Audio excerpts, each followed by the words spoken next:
All right, welcome everybody. Looks like people are starting to fill in here, so we'll give it a few minutes, a few seconds, I should say, to let people join. All right, thank you everybody for joining our DefibTech monthly webinar. March is National Athletic Training Month, so I want to make sure I highlight that. And I'm going to give Christy a formal introduction, but I have on the webinar one of my personal favorite athletic trainers today, Dr. Christy Eason. Athletic trainers are obviously super important for a whole lot of reasons. And, our focus at the FibTech is on sudden cardiac arrest, and athletic trainers just play a huge role in the cardiac arrest chain of survival. So we're truly appreciative of all the work they do. They're working every day to keep student athletes safe in sport all over the country. So I want to make sure we highlight athletic trainers and the important work they do. So today our topic is busting AED myths. And the reason why we're doing this is because we really just need to raise more awareness of AEDs and sudden cardiac arrest in general. And for us at the FibTech, we hear a lot of things about AEDs, and a lot of times they are myths. And it's very important because they are such important technology that can help save people's lives. It's important that we make sure that everybody understands, how easy AEDs are to use, where they should be, so that they are, helping raise the survival rate of sudden cardiac arrest. So basically what we're going to do is the format is I'm going to give Christy a myth, and then she's going to use her expertise to bust that myth, and then I'll add in some comments after if I have any thoughts. So couple quick housekeeping things, then I'll introduce Christy. If you have any questions at the bottom of your screen, there is a Q&A box, and we will check those as the event is going on, as the webinar is going on. And we will answer them at the end, so feel free to put them in there. And without further ado, so I'm excited to introduce Dr. Christy Eason. She is the Director of Innovate at the Korey Stringer Institute, which she's going to take a few minutes to tell you about. She's a contributor of the TOUGH Project, and she is a certified athletic trainer, and she's worked at the NCAA Division I, II, and III levels, as well as in secondary school settings. Prior to KSI, she was the assistant professor of athletic training and a graduate school coordinator at LaSalle University. And she earned her bachelor's degree in athletic training from UConn, a master's degree in nutrition and physical activity from James Madison, and she earned her doctorate in sport management from UConn. So thank you, Christy, for joining us. Thanks, Mike. Thanks so much for having me. Happy National Athletic Training Month, everyone. I'm so excited to be here to talk to you all about some of the common myths that we hear about AEDs. But before we jump in, I did want to tell you a little bit about the work that we do at the Korey Stringer Institute. So KSI is housed at the University of Connecticut with the goal to provide research, education, and advocacy to enhance performance and prevent sudden death in sport, in laborers, and in war fighters. And obviously, we'll talk about this today, but the leading cause of sudden death in athletes is sudden cardiac death. So this is an extremely important topic to us. As Mike mentioned, I oversee a project called Innovate, which is funded through the NFL concussion litigation, and its main goal is to help under-resourced high schools hire athletic trainers so that we can have more athletic trainers in high schools across the country.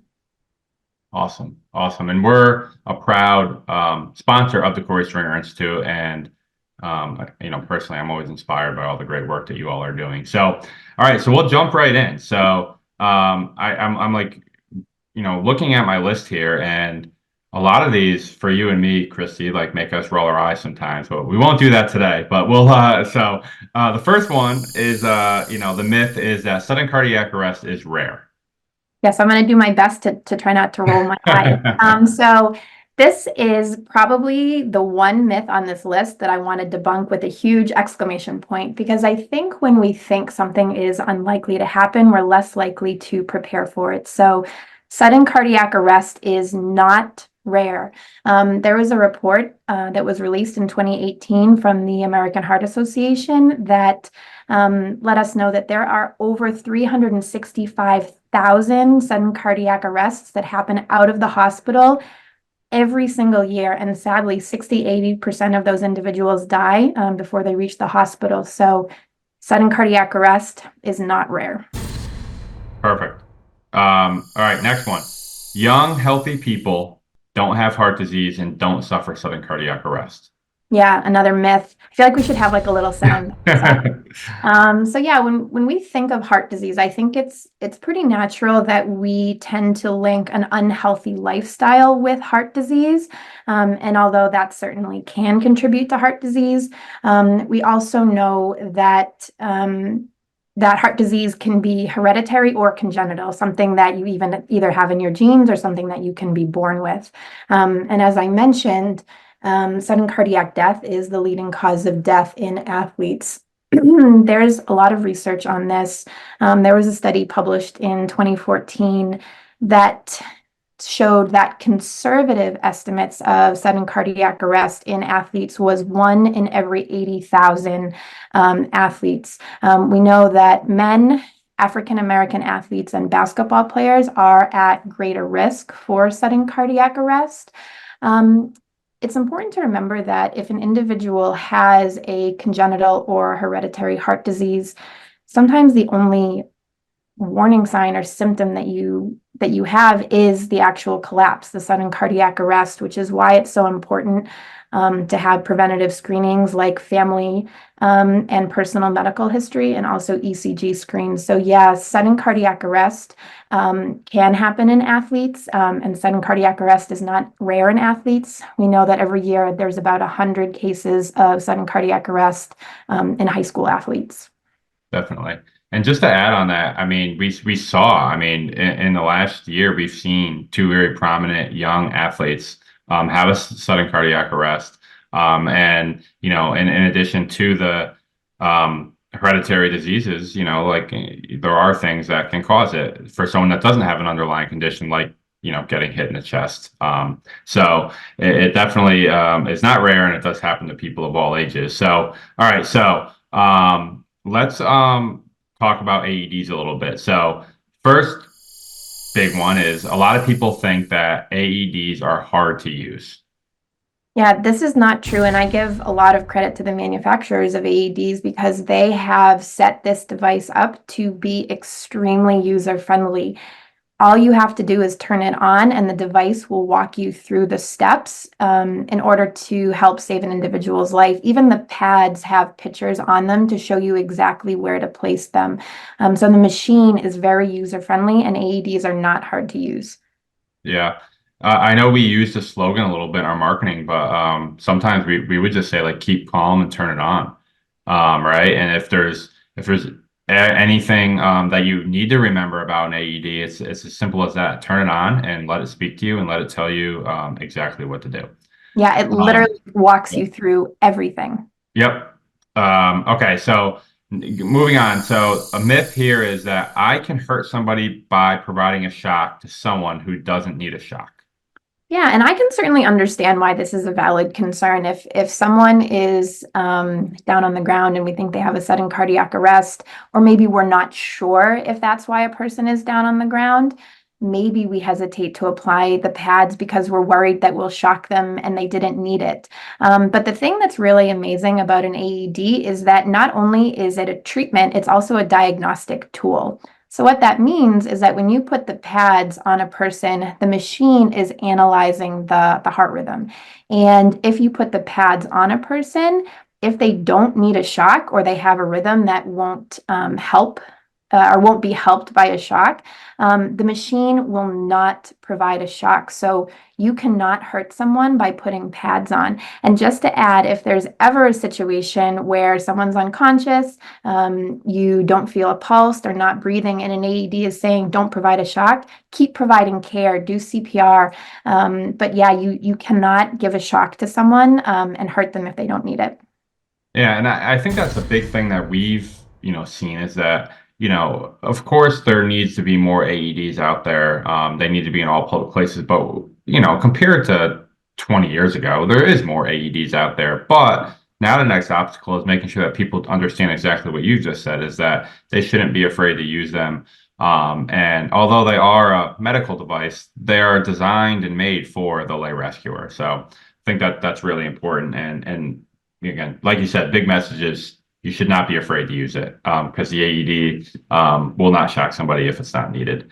Okay, so sudden cardiac arrest and anybody can be super intimidating, but specifically someone that's younger. So, how do the myth? I guess the myth here is that I'm unsure of like which pad to use, which size pad should I use? Because we talk about adult versus pediatric.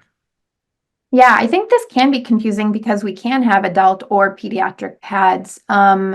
So this is a question. So I'm also a CPR and AED instructor. And so this is a question that I get asked a lot when we do certification classes. And so for everyone watching to know, adult AED pads are designed for people who are 55 pounds or 8 years old. However, like big asterisks there. You can absolutely use adult pads on an individual under the age of 8 or less than 55 pounds. But the most important thing is that if you put the pads on the chest and they're touching because the chest is so small, place one pad on the front and one on the back. Ultimately, we don't want you worrying about what pads to use. It's more important to provide the shock. So if God forbid there's a situation where a child collapses and you only have adult pads, don't hesitate to use them. Adult pads can be used on a child, on an individual under 55 pounds. But just check the positioning to help ensure the adequate use. Yeah, definitely. And I think, like you said, Spot, the big thing here is we just don't want to delay care. We want to make sure that, as we know, the quicker the AED is used, the better.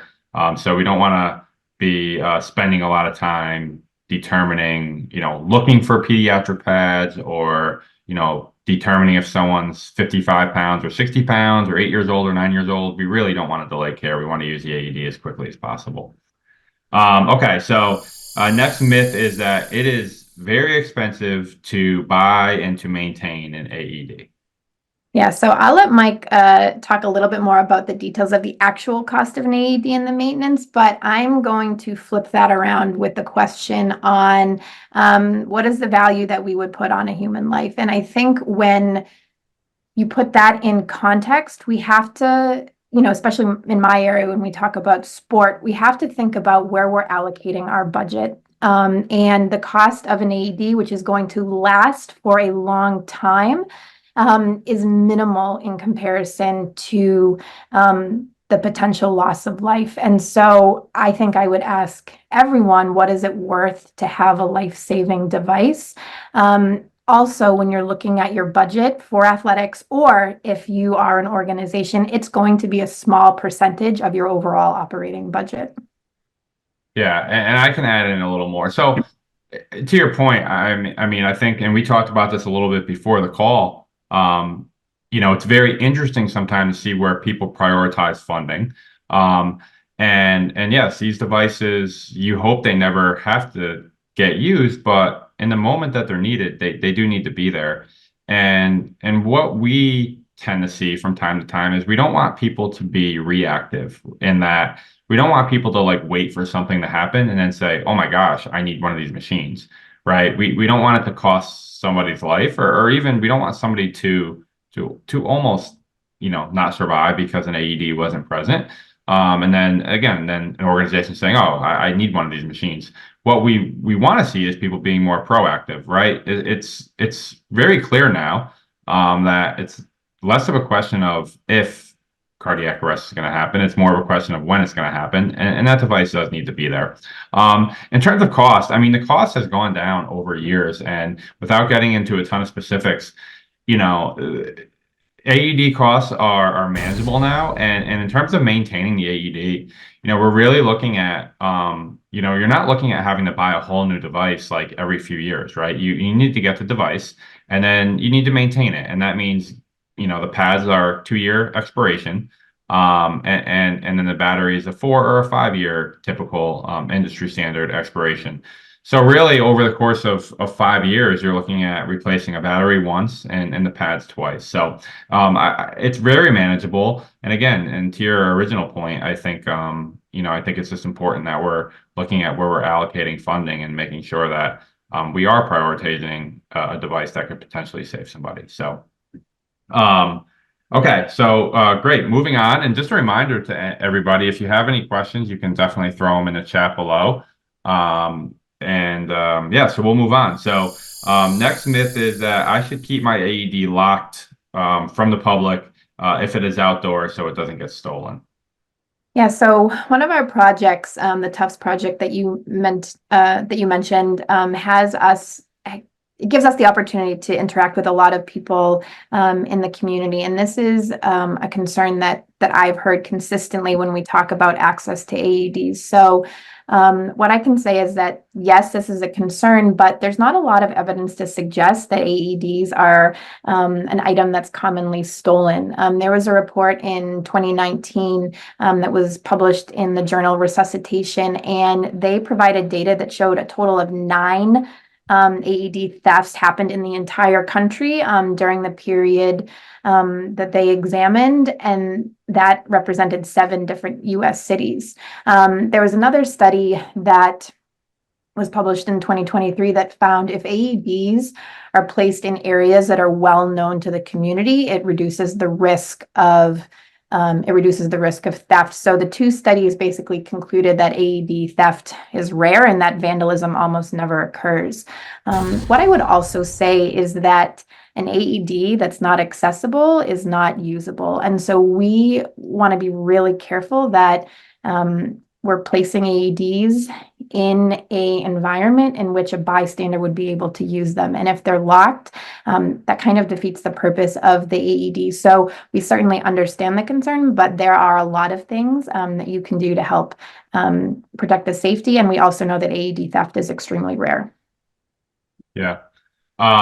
Great points. My favorite, you have data for everything, which is I'm a nerd. I'm a which is really important. nerd. Yeah. No, it's very important, right? Because a lot of people, personally, sometimes I'm like, this is how I feel, and it might be. I think a lot of times it is right, but you have good data to back it up, which is great. Yeah, I think you have a great point, and really these cardiac arrest emergencies are so time critical, right? So anything that is going to delay the arrival of the AED we want to avoid. And we do know that, speaking from a school setting, a lot of times the AEDs are in the school, or and speaking in the high school setting, right? We have great athletic trainers that just they haven't figured out yet how to be in more than one place at the same time, which is, so sometimes there's 5 practices going on at once. So we really do need these devices to be, on the field, whether there's an athletic trainer there or not, whether there's a coach there or not, because we know the fields are getting rented out to youth organizations. And again, it's not just sports, it's just in general. We really need to have them in parks and in places where people gather. We can't wait for the ambulance to show up. Okay, so next a myth is I need to be a medical professional to use an AED. Yeah, this is a myth. So as we talked about earlier, the AEDs are designed for anyone to be able to use them. They're very simple to use. We also know that an individual who suffers from a sudden cardiac arrest is more likely to survive if a bystander uses an AED before emergency medical services arrive. So you absolutely do not have to be a medical professional. The other thing we know is that sadly, the majority of sudden cardiac arrests happen within the home. And so you might be in a situation where you would have to, provide care prior to EMS arriving. I'm not saying that everyone needs to have an AED in their home, but again, just the importance of bystanders in the cardiac survival chain. Cool. And kind of following up on that, another myth here is I need official CPR AED certification if I want to use an AED. Yeah, so this is also not true, again, because of how the AEDs are designed to be used. I don't want to minimize the importance of CPR and AED training, however, because I think the more people that we can have, have this training, the more likely they might be to recognize a sudden cardiac arrest, the more empowered they might be to respond, and maybe the more comfort that they would have with a device. But AEDs are easy to use, and you do not have to have any specific training or certification to be able to use them. Yeah, and I think that's a great, it's a great way to say it. And I think, I think the big message is that anyone can use an AED, and that's what we really need people to know. And certification is great, training is great. I mean, anytime more training is good, right? The more comfortable and familiar we can be with doing anything, the better we'll be at it. But it's really important to know that you don't necessarily need an official certification to use an AED. Nope, no one's looking for your license card before you're able to use it. Save someone's life. Yeah. Okay. Let's see. A myth here. I cannot use an AED in the rain. Yeah, so in my profession, this is a question that we get a lot because sports happen in all sorts of weather conditions, right? It could be snowing, it could be raining, it could be hot. And obviously, water and electricity do not go really well together. However, AEDs are designed to be used in all weather conditions. If someone was in a pool or immersed in water, you wouldn't want to use the AED, you would want to pull them out. But you can absolutely use an AED on an individual in the rain. What is important, if you're able to, is to try to dry off the chest as much as possible before applying the pads. And if you have a bystander who happens to be nearby and can shield the individual from the conditions, that can help. But yeah, don't let rain stop you from using an AED. You won't hurt a person by putting pads on and delivering a shock if needed, if they happen to be outside in the rain. Awesome. Cool. Another myth. I cannot use an AED on someone with a pacemaker or implanted defibrillator. Yeah, so obviously the goal of those devices is that there's not a situation created in which you need to use an AED, but it can certainly happen. And oftentimes you might see a surgical scar or a bump and think, I can't use an AED, but that's actually not true.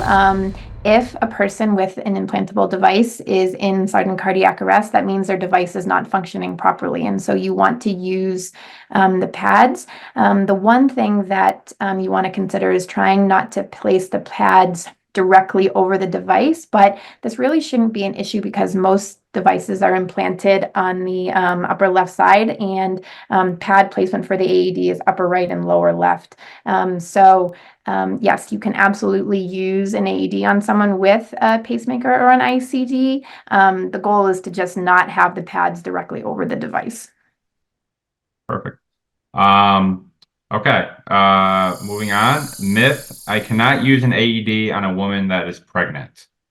Yeah, so obviously this would be a really scary situation if we have a pregnant person who collapses, and it might be scary thinking if I give a shock, I might hurt the baby. But what we know is that without defibrillation, if someone's in sudden cardiac arrest, they're unlikely to survive. And so in this situation, you wouldn't only be saving the mother's life, you'd be saving the life of the baby. So you absolutely can use an AED on a pregnant person. And just to add a little bit more information, you can also perform CPR on a pregnant person. There's no special, changes in the circumstances. Apply the AED.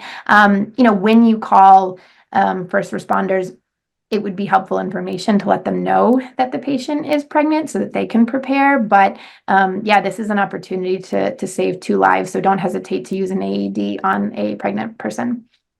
Awesome. Okay. So the treatment, a myth again, the treatment for sudden cardiac arrest is different for women than it is for men. Yep, not true.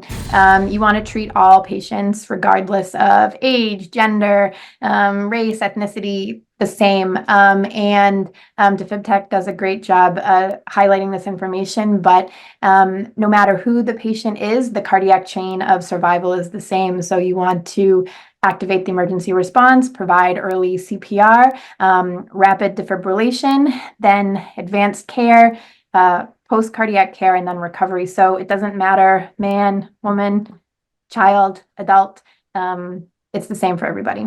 And I just want I'll to add, say, oh, yeah, sorry, you go no, ahead. I was going to say, I just want to add on to that really quickly that, there are statistics out there that show that women are less likely to receive CPR and a shock from an AED. And that's why it's really important that we talk about this. And the reasons tend to be because of inappropriate touching or being accused of harassment or something. And, again, like you said, Christy, the treatment is the exact same. The treatment needs to be immediate. We need immediate CPR. We need a quick shock from AED. And the AED pads need to be placed on bare skin, and that's male, female, adult, child, like you mentioned. So it's something that needs to be discussed more, and people need to become more comfortable performing CPR and using an AED on a woman. Yeah, Mike, and I was just going to say you were reading my mind, is that there's less hesitation to expose the chest of a man than there is for a woman. And there is some research out there that suggests that even the CPR mannequins that are used, because they're often a male chest, can alter the perceptions of performing CPR and using an AED on a man versus a woman. And so there are some companies who are now altering the molds of CPR mannequins to have a woman's body be represented as well. Yeah. Yeah, I know. I've always said that, and that when you look at a mannequin, typically, and I am aware, I know some of these companies are making different mannequins that look different now, but they always look like just like a really fit man, right? Yeah. Everybody looks the exact same. So, and we need to be comfortable doing CPR on anybody. So, okay. So next one here is a CPR alone can save someone from sudden cardiac arrest. Yeah, so we know that CPR is an important step in the cardiac change of survival, but it's highly unlikely that CPR alone would prevent sudden cardiac death. I say that because I don't know, like I don't have the 100% statistics, but you need a shock, because what's happening when you're doing CPR is that you are perfusing blood. Essentially, what that means is that you are helping all the vital organs get oxygen, but you're not doing anything to reestablish a healthy heart rhythm. And if the heart rhythm is not restored, an individual is not going to survive. So ultimately, a patient needs defibrillation in order to survive a sudden cardiac arrest. So even if you are in the middle of a CPR cycle, if an AED becomes available, you should stop and prioritize the AED over CPR. Awesome. Definitely. And of course, like they talked about, it's combo of both, right? Because we're doing the work of the heart, but ultimately the person does need to get that shock. Awesome. So those are the myths that we had here, but there are some questions and comments. And one quick comment that I want to acknowledge and that about one of the topics we just talked about is that women of color do receive less intervention from and are less likely to receive CPR and a shock from an AED. So again, those are things that need to be discussed. And again, the treatment for sudden cardiac arrest, like you mentioned, Chris, is the same for anybody. Age, race, ethnicity, gender. The treatment is the same, and it needs to be very, very quick and immediate. This is one someone posted there. I had a person tell me that they could not have an AED used on them because they have a stent, and it would close off the stent. That's never something I've heard. So I can start by saying, but I don't know if it's anything you've heard, but that's again, we need to put the AED pads on somebody and let the AED make the decision if it needs to get used. Yeah, I would concur with that.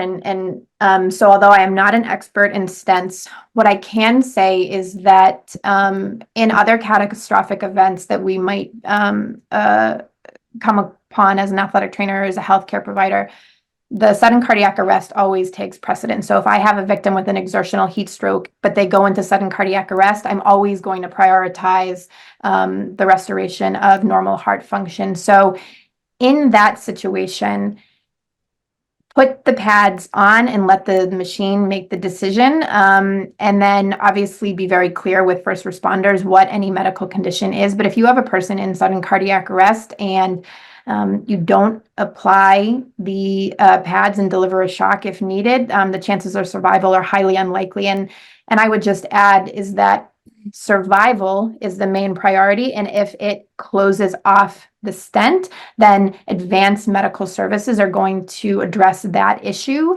So again, any pre-existing conditions that you're aware of, you should let paramedics, first responders be aware of.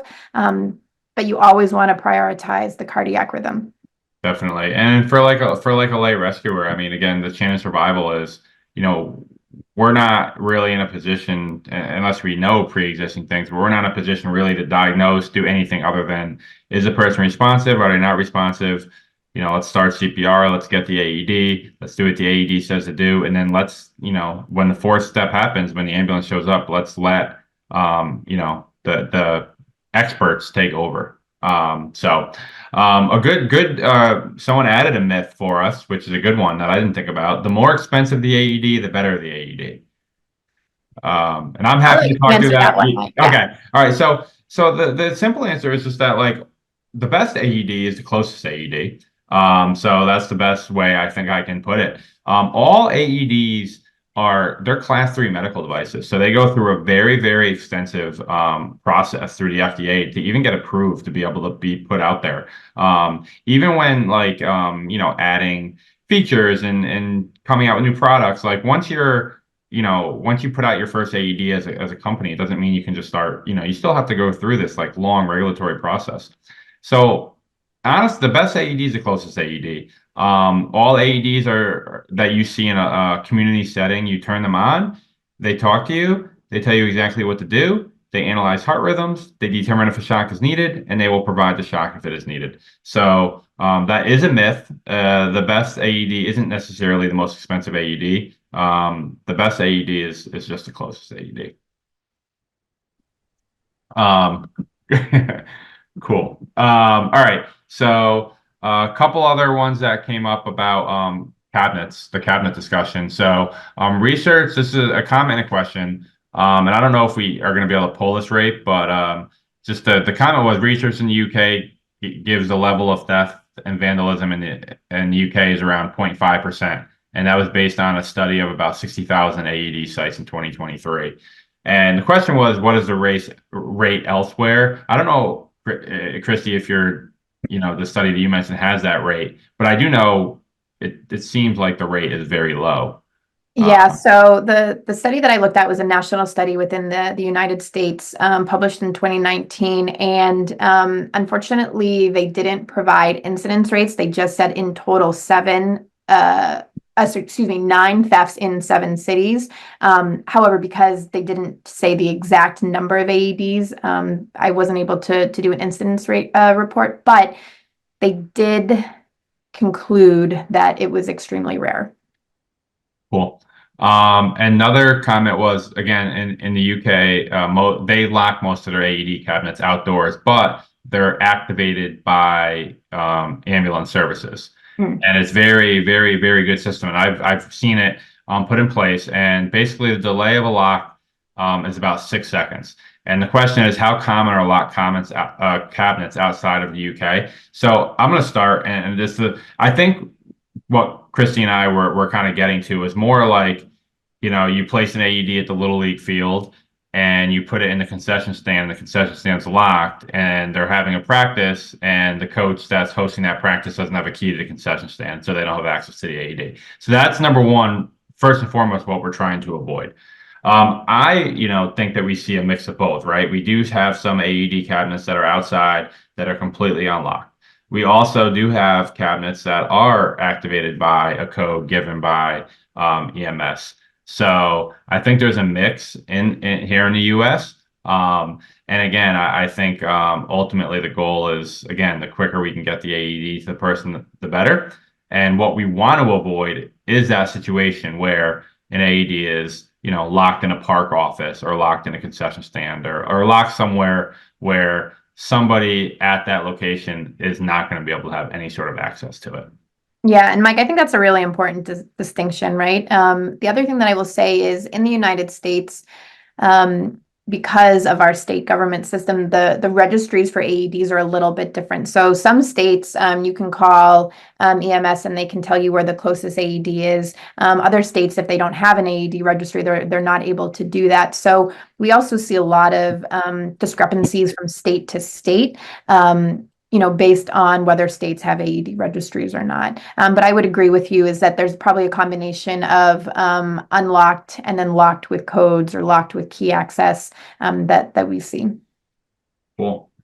And last question here is that and I'm not quite sure we're going to have an answer to this, but I'm going to say it. Most sudden cardiac arrests in the home are unwitnessed. And that is something that obviously is a thing. And how can we get around, and get more of these cardiac arrests at home witnessed? And the only thing I can think of is technology, right? And I know we have gone, there is technology out there like Apple Watches and things that can at least detect when someone falls or things like that. But again, I don't know if you have any thoughts on that. I don't know if we have the answer today, but it is something that definitely probably should be discussed. Yeah, I would concur with you. I think this is the reality. As we said, most sudden cardiac arrests occur in the home. And to your point, if you're alone and there's no one to witness it, research in sports shows that one of the most important things in a cardiac arrest survival is that it's witnessed. So you have to have someone there that can intervene on your behalf. To Mike's point, this is something that is hard to address if you're alone, but I love the idea of technology. I also know in patients with history, the different medical alert bracelets and falls. But again, we know so often that sudden cardiac arrest can happen without knowing that you have heart disease. So I would love to have a think tank on this and everyone's wonderful ideas. Yeah. And just to add on to that, I think another thing that kind of goes with that, maybe not totally, is really important to understand symptoms because symptoms don't always happen like we discussed, but there are cases where, people do have some sort of symptoms that could be a sign of heart disease or could be a sign of a heart attack, again, which could lead to a sudden cardiac arrest. So I think it's very important that we specifically, I mean, if we're alone or not alone, that we are listening to these symptoms, we understand what they are, and we don't deny them. And I think that's like what's really important there too, is like we need to, if we're having the quote unquote heart disease, heart attack symptoms like shortness of breath, chest pain, chest tightness, heart palpitations, dizziness, that again, we're very aware of what those are, and we listen to them. We aren't thinking that it's something else. And if we are feeling this way, that we call 911. Yeah, I completely agree. One of the biggest red flags when we are working with student athletes is any unexplained lightheadedness, we call it syncope. And so if you can't explain that lightheadedness, you should absolutely be contacting your physician. And so I think this is where it becomes so important is that you be a really strong advocate for yourself. Mike had talked a little bit about differences in men and women. We also know that women who have symptoms of heart disease are often misdiagnosed as having anxiety. And so just it can be hard, but just be an advocate for yourself or for a child or a friend or don't stop pestering your doctor for answers. Yeah, I love that. It's very important to advocate for your own health in many ways.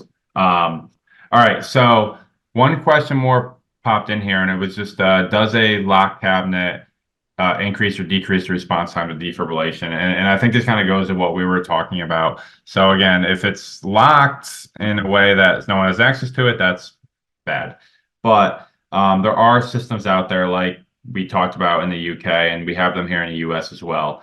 If there's a very good system in place with a cabinet that's happens to be locked, if it is unlocked with a code, and there's signage is there, it's very clear on how to get access to that cabinet, then we've seen studies that show that it doesn't decrease a ton of time.